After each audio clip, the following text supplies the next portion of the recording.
ऐसे भी मेरे पास एक दो स्टूडेंट है जो 640 कर रहे हैं, बट उन्होंने डिसाइड कर लिया कि सर मुझे नहीं जाना, मिलेगा तब भी नहीं जाऊँगा मैं। वो एडमिशन भी ले चुके हैं, उनका सिर्फ एडमिशन रजिस्ट्रेशन फीस पे कर दिया अपने आप। अब 22 लाख में बच्चों में अपने आप को प्लेस करना आपको, तो आपको अपने कंफर्ट जोन से कहीं निकलना पड़ेगा। 550 वाले बच्चे हैं, 560 वाले बच्चे वो स्टार्ट लेंगे, और अगर वो बच्चे वेट करेंगे काउंसलिंग तक का, तो उसमें 2 महीने के आसपास निकल जाता है। एक बार 2 महीने निकल गया तो 8 घंटे 10 घंटे 12 घंटे ईजिली पढ़ पा रहे हैं, बट 2 महीने के बाद वो 12 घंटे फिर से वापस लाना, उसको लाने में फिर 2 महीने लग जाएंगे। बच्चे अगर 600 मार्क लेकर आ रहे हैं या 550 लेकर आ रहे हैं तो क्या करना चाहिए? कटअप जो है वो 600 के आसपास रहने का चांसेस है। नीट वाले बच्चे का आप भी सुनते होंगे, वो बोलता है कि बायो तो मैं अच्छा कर लिया, केमिस्ट्री भी ठीक कर लिया, फिजिक्स की वजह से मेरा सिलेक्शन रुक गया। हेलो एवरीवन, आप सभी का स्वागत है सुकेश एकेडमी में।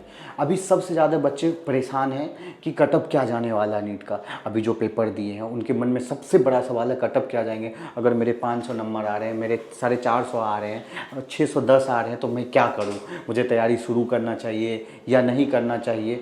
तो इसी सिलसिला में मैं एक एक्सपर्ट फैकल्टी को लेकर आया हूँ आप लोगों के साथ। मेरे साथ अभी है निशांत सर 2008 से फिजिक्स पर आ रहे हैं और बहुत ही अच्छे स्पीकर भी सर हैं। तो सबसे पहले मैं सर का स्वागत करता हूँ। हेलो सर, आपका स्वागत है सुकेश एकेडमी पे। हेलो सुकेश जी, कैसे हैं सर आप? बस बढ़िया, आप बताइए। सर अभी सब मैं भी बहुत बढ़िया हूँ सर। मेरे मन में मेरा भी सवाल, और सबसे इम्पोर्टेंट बात है बच्चे का भी सवाल है कि सर मैं अभी 500 स्कोर कर रहा हूँ, कोई 600 स्कोर कर रहा है, कोई 650 लेकर आ रहा है, तो उनके मन में आ रहा है कटअप क्या जाने वाला है। तो एक एक पॉइंट करके हम लोग क्लियर करेंगे। अगर कटअप क्या जाने वाले हैं, अगर उनके 500 मार्क आ रहे हैं तो उनको क्या करना चाहिए, अगर कोई 500 से बिलो है तो उनको क्या करना चाहिए। तो सर सबसे पहले स्टार्ट करते हैं हम लोग कटअप से।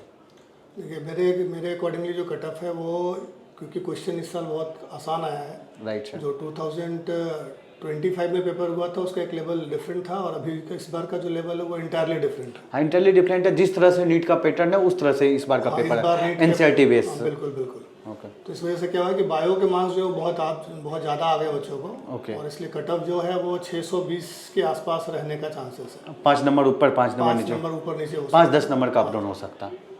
उससे बहुत डाउन तो नहीं होगा। अप में 10 नंबर मान के चले, डाउन में 5 नंबर मान के चले, क्योंकि पेपर का लेवल थोड़ा बहुत ही इजी था। ओके। एनसीईआरटी बेस्ड था एकदम। अच्छा सर, आप फिजिक्स पे आते हैं, फिजिक्स का कैसा लगा पेपर सर? क्योंकि सर नीट वाले बच्चे का आप भी सुनते होंगे, वो बोलता है कि बायो तो मैं अच्छा कर लिया, केमिस्ट्री भी ठीक कर लिया, फिजिक्स की वजह से मेरा सिलेक्शन रुक गया। नहीं, बिल्कुल सही कह रहे हैं आप। ये फिजिक्स का जो है वो जब तक आपके पास कॉन्सेप्ट नहीं होगा, तो पेपर आसान हो या टफ हो, फिजिक्स का एक ऐसा आ रहा है कि अगर आप फिजिक्स के बेसिक्स से बहुत अच्छे से परिचित हैं, अगर आपको फिजिक्स के बेसिक्स क्लियर है, तो न्यूमेरिकल्स बनाने में आपको आसानी होगी। Right sir. और अगर आप सोच रहे हैं कि सिर्फ फार्मूला में लिख लूँ और फार्मूले पे लिख के और फार्मूला याद कर लूँ और फार्मूला में सब्स्टिट्यूट करके क्वेश्चंस बना लूँ, तो वहाँ दिक्कत आती है। और खास करके नीट के एग्जाम में क्या है कि 45 क्वेश्चन होते हैं, 45 क्वेश्चन, और 3 घंटे में 3 सब्जेक्ट का एग्जाम देना, तो समवेयर आपका जो दिमाग है वो फिजिक्स के अकॉर्डिंगली वर्क करना चाहिए। इट इज़ नॉट लाइक कि बस फॉर्मूला याद है तो मैं बना लूँगा। वो क्वेश्चन पढ़ेंगे, उसको थोड़ा एक फील करेंगे, और फील करने के बाद जब आपको ऐसा लगे कि अप्रोच इस तरीके से अप्रोच करना है इस क्वेश्चन को। राइट।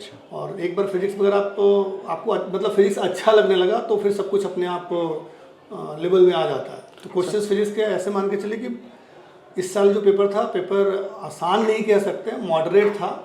पेपर में कॉन्सेप्ट्स थे, हाँ कुछ क्वेश्चंस 20 क्वेश्चंस 25 क्वेश्चंस थे जो नॉर्मली हर बच्चा बिल्कुल इजीली था कि जो पढ़ने के बाद जो अटेंड कर सकता था, वो लर्निंग पॉइंट ऑफ व्यू से था। ओके।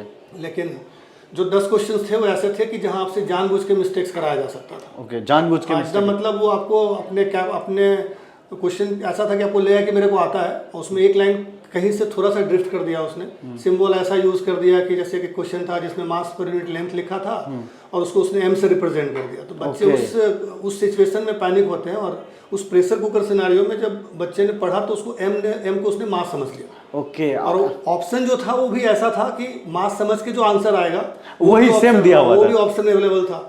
वो कंफ्यूज करना होगा। वो बच्चे ने उसमें टिक मार दिया। सर आपने बोला फिजिक्स अच्छे हो जाए, मजे आ जाए तो बहुत मजा आता है, ये मजे कैसे आए सर? ये वाला के लिए क्या, देखिए फिजिक्स क्या है कि थोड़ा सा आपको मैथमेटिकल टूल्स, ऐसा नहीं कि हम मतलब बहुत मैथ्स नहीं चाहिए, बट एक बेसिक मैथ्स का इन्फॉर्मेशन आपके पास होना चाहिए। जब बच्चे क्या करते हैं कि वो कहते हैं मैं मैथ्स में वीक हूँ, अगर वो 10-12 घंटे का एक हम लोग अलग से टॉपिक चलाते हैं मैथमेटिकल टूल्स बोल करके। ओके। अगर बेसिक मैथमेटिक्स 10-12 घंटे का वो क्लास होता है ऑलमोस्ट।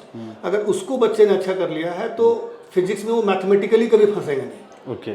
और अगर कॉन्सेप्ट उनका ठीक है और मैथमेटिकली कहीं फंसेंगे तो अपने आप फ्लो आने लगेगा। Right. तो बच्चे क्या करते हैं कि वो बोलते हैं मेरा मैथ्स ठीक नहीं है तो मैं मैथ्स याद कर लूंगा, तो मैथ्स जो 12 घंटे हम लोग पढ़ते हैं वो मैथ्स याद नहीं करते, वो समझते हैं कि मैथ्स कॉन्सेप्ट का एप्लीकेशन कैसे करेंगे जब हमारा फिजिक्स में वो आएगा। तो ओके यहाँ उनकी थोड़ी अंडरस्टैंडिंग में प्रॉब्लम होते हैं। अब आते हैं अपने टॉपिक्स पे सर। सबसे इंपॉर्टेंट क्वेश्चन ये है कि बच्चे अगर 600 मार्क्स लेकर आ रहे हैं या 550 लेकर आ रहे हैं तो क्या करना चाहिए? आपका क्या राय रहेगा, क्या ओपिनियन? मुझे ऐसा लगता है कि जो बच्चे 620 615 के नीचे हैं और 600 590 के ऊपर है, हाँ, उन बच्चे को तो अभी स्टार्ट ले लेना चाहिए। ओके। वो 2-4 हफ्ते रेस्ट कर ले, बट स्टार्ट ले लेना चाहिए, क्योंकि अगर इन केस भगवान न करे उनका रिजल्ट अगर 1-2-4 नंबर से रह जाता है तो वो अपने आप को नेक्स्ट ईयर 720 वाले कैटेगरी में लेके जा सकते हैं, 700 के कैटेगरी में लेके जा सकते हैं और वो अपने ड्रीम कॉलेज को अचीव कर सकते हैं। लेट से वो एम्स का ड्रीम देख रहा है, अभी हो सकता है कोई नीचे का कॉलेज मिल जाए, कोई भी गवर्नमेंट कॉलेज हो सकता है, बट वो अगर अगले साल अच्छे से अभी से लग गए तो एम्स जा सकते हैं, जो उनके जो बेस्ट ड्रीम कॉलेज है वो जा सकते हैं। और जो बच्चे 600 के आसपास हैं ऑब्वियसली उनके पास भी एक बहुत स्ट्रेंथ था, तभी वो यहाँ तक पहुँचे हैं। राइट। वो 3 घंटे उनके साथ सही से नहीं गुजरा, लेकिन ठीक है, अगर हो सकता है कि भगवान को मंजूर हो कि बेटा तुम छोटे मोटे कॉलेज में क्यों जाओगे, तुम बहुत अच्छे स्टूडेंट हो, तुमको तो टॉप ड्रीम कॉलेज में होना चाहिए। हाँ। तो उसके अकॉर्डिंगली उनको थोड़ा स्टार्ट पहले लेना चाहिए, क्योंकि जो 550 वाले बच्चे हैं 560 वाले बच्चे वो स्टार्ट लेंगे, और अगर वो बच्चे वेट करेंगे काउंसलिंग तक का तो उसमें 2 महीने के आसपास निकल जाता है। अब एक बार 2 महीने निकल गया तो फिर एक तो आपका पढ़ाई का जो रिदम था वो टूट गया, वापस से उसको कनेक्ट करना, भी आप 8 घंटे 10 घंटे 12 घंटे इजिली पढ़ पा रहे थे, बट 2 महीने के बाद वो 12 घंटे फिर से वापस लाना, उसको लाने में फिर 2 महीने लग जाएंगे। 2 महीने और तब तक जो आपसे पीछे के बच्चे थे वो अपने आप को अपग्रेड कर चुके होंगे, तो फिर तो कंपटीशन आपका बढ़ गया। जैसे मैं एक कहानी सुना रहा हूँ आपको सर, मेरे खुद मामा का लड़का है, उसके पिछले साल 503 नंबर आए थे और पिछले साल 621 नंबर आए थे, 650 का टप गया था उसने। जब उस टाइम हिम्मत हार दिया तो फिर हम लोग ने मोटिवेट किया, फैमिली मोटिवेट, फिर इस बार पेपर दिया था तो 500 आया, तो सोचा यार अब पिछले साल सर पेपर टफ आ गया तो नहीं करूँ, लेकिन सर इस बार वो 665 लेके आ रहा है। यही है, बस हिम्मत नहीं हारना बच्चों को, क्योंकि देखिए जो जिस फील्ड में वो जा रहे हैं उनको कहीं ना कहीं ऐसा पढ़ाई से तो उनको हमेशा टच में रहना है, मतलब वो लाइफ टाइम अचीवमेंट कि आपको एज अ डॉक्टर आपको पढ़ाई से आप डिस्कनेक्ट तो नहीं हो सकते। एक एग्जांपल हो गया, देखो 2 बार उनके साथ घटना हो गया सर कि पिछले बार तो 621 आया, 650 कट गया पेपर की वजह से, पिछले साल पेपर हार्ड आ गया, लेकिन इस बार भी वो हिम्मत रखा तो 665 लेके आ रहा। मुझे लगा कि अच्छे कॉलेज मिल जाएंगे बिहार के उनको, क्या आप उम्मीद करते हैं? 665 में तो मतलब थोड़ा मुश्किल होगा। हाँ। पटना में मिल जाए कॉलेज तो थोड़ा मुश्किल होगा, मुश्किल होगा फिर भी, क्योंकि अच्छा। बच्चों को मार्क्स आ रहे हैं इस बार, अच्छे मार्क्स आ रहे हैं। नालंदा सब मिल सकता है सर? नालंदा मिल सकता है, बिल्कुल नालंदा मिल सकता है, गया भी मिल सकता है। पटना को आप छोड़ दे तो सारे कॉलेज मिल जाएंगे उसको। पटना में भी हो सकता है, मे भी लास्ट तक NMCH तक पहुँच जाए। तो सर आपका क्या राय रहेगा, क्या ओपिनियन रहेगा सर? मेरा ओपिनियन बस है, जो बच्चे के साथ मतलब ऐसा नहीं है कि किसी बच्चे का हुआ तो बहुत अच्छा था, जो थोड़ा सा से रह गया, या जिसका नहीं हुआ उसका कुछ खराब, सिचुएशन बेस्ड है। हर बच्चे का एनवायरनमेंट अलग होता है, फैमिलीज प्रॉब्लम्स अलग होते हैं। राइट। तो आप उस चीज़ को समझिए कि आपने जहाँ भी अभी आप जहाँ भी हैं वहाँ से अपने आप को अपग्रेड करना है। Right sir. क्योंकि कंपटीशन तो है, भीड़ तो है, आप 22 लाख में बच्चों में अपने आप को प्लेस करना आपको, तो आपको अपने कंफर्ट जोन से कहीं निकलना पड़ेगा। निकल के आइए, उन बच्चों से मिलिए जो बच्चे क्लास में परफॉर्म कर रहे हैं। हाँ। जब तक आपका पीयर ग्रुप, आप अपने पीयर ग्रुप को नहीं देखेंगे कि how they are performing, right, तब तक आप अपने आप से खुद जज करेंगे मैं अच्छा हूँ, मेरे को इतना मार्क्स आ गया, अब आगे क्या इम्प्रूव करना, तो वो इम्प्रूवमेंट तो कोई सेंस नहीं बनता। Okay sir. इम्प्रूवमेंट का आकाश पटना क्या कर रही है सर? अभी देखिए, जैसे हम लोग जो हैं, जो एक्स आकाश बच्चे हैं, वो ऐसा मान के चलिए कि जो भी बच्चे 550 से लेके 620 तक है, 560 से 620 तक या 620 से भी ज़्यादा, ऐसे भी मेरे पास 1-2 स्टूडेंट है जो 640 कर रहे हैं, बट उन्होंने डिसाइड कर लिया कि सर मुझे नहीं जाना, मिलेगा तब भी नहीं जाऊँगा मैं। अच्छा, 640 लेकर मिलेगा तब भी नहीं? और वो एडमिशन भी ले चुके हैं। हाँ। और वो कह रहे हैं सर मेरे को ड्रीम कॉलेज ही चाहिए, मुझे ऐसा वाला कॉलेज नहीं चाहिए। वो कुछ बच्चे ऐसे भी होते हैं, तो हमने क्या किया अभी कि 560 से ऊपर के जो भी बच्चे हैं उनका सिर्फ एडमिशन रजिस्ट्रेशन फीस पे कर दिया अपने आप। Okay, registration fees? सिर्फ रजिस्ट्रेशन पे, मतलब ऑलमोस्ट कोई चार्ज नहीं है उनका। ओके। और क्योंकि वो बच्चे हैं, उनको हर वो चीज़ मिलना चाहिए जो मॉनिटरी बेसिस पे, उनके साथ कुछ ये नहीं होना चाहिए किसी के पास है नहीं है, तो सबको इक्विवेलेंट कर दिया हमने। ओके। और किसी भी कहीं से भी हो, अगर इतने नंबर लेकर आ रहे तो हाँ, कहीं से भी हो तो 560 के ऊपर आ रहे हैं तो उनका आकाशपट्टनम में रजिस्ट्रेशन फीस पे सिर्फ आपका पढ़ाई होगा। आप अपना पढ़ाई साल भर का कर सकते हो।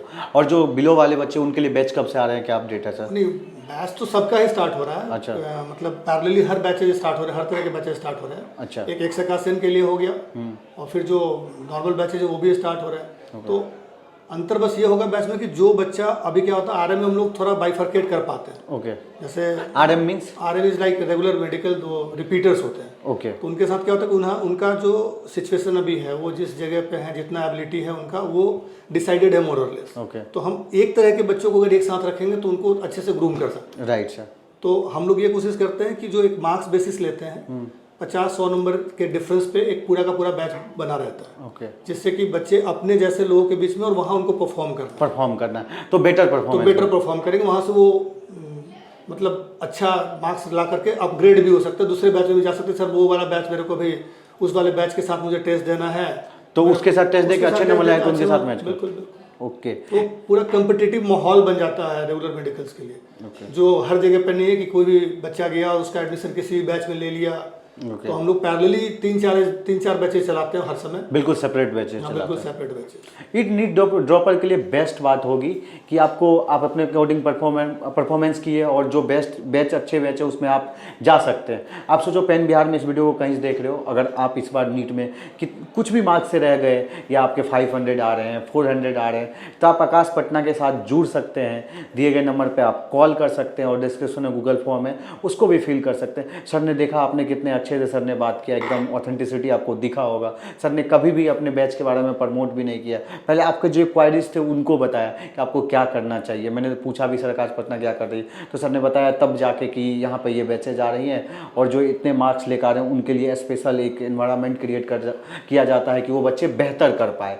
तो अगर आपका भी डॉक्टर बनने का सपना है तो आप आकाशपट्टनम के साथ जुड़ सकते हैं और कोई भी इन्फॉर्मेशन लेना चाहते हैं आप लेट से घर बैठे तो दिए गए नंबर पर कॉल कर सकते हैं। Thank you so much sir, nice to talk you sir, बहुत अच्छा लगा आपसे बात करके सर। Thank you sir.